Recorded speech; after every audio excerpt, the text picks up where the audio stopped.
guys, wala pa rin po si Mama. Parang kami na lang po natitira dito ang bata. Ang tagal po kasi ni Mama. So, gala-gala tayo dito. Kasama ko si Kuya. Tingin ka, Kuya. Kasama ko si Kuya, diba? Lakad-lakad lang tayo kasi wala pa si Mama.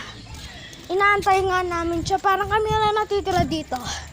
Natulog na si Francis, si JB, si Terich, si Trisha, si Francis at saka si Jacob matutulog. Ay, si Maki at saka si Jacob matutulog na siguro. Ay no, ay.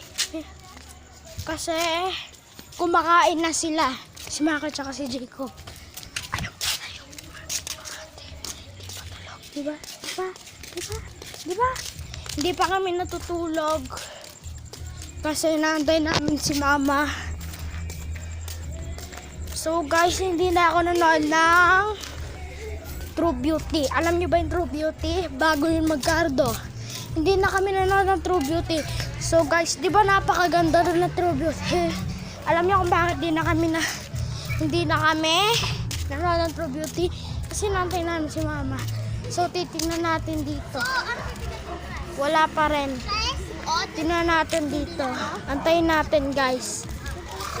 So guys, ikot-ikot muna ulit tayo.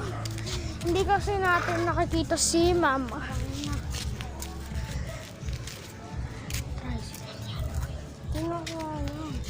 So guys, tingnan muna namin dito. Baka andito siya. Dito. Andito kami sa may labas ng 17.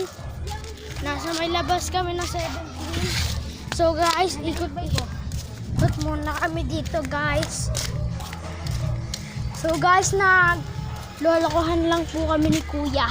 Wala pa po talaga si Mama. So guys, dun muna tayo sa labas ng 17 guys. Tingnan natin kung andun na si Mama. Ayan, malapit na tayo. So guys, ayan na naman kami sa labas ng 17. Hindi pa, motor lang yun. So guys, ayan ang labas ng 17. Ayan ang labas ng 17 guys. Ayan ang labas ng 17. So guys, paikot-ikot lang kami. Nako, paikot-ikot lang muna kami. Ikot-ikot lang. So guys, laro muna kami.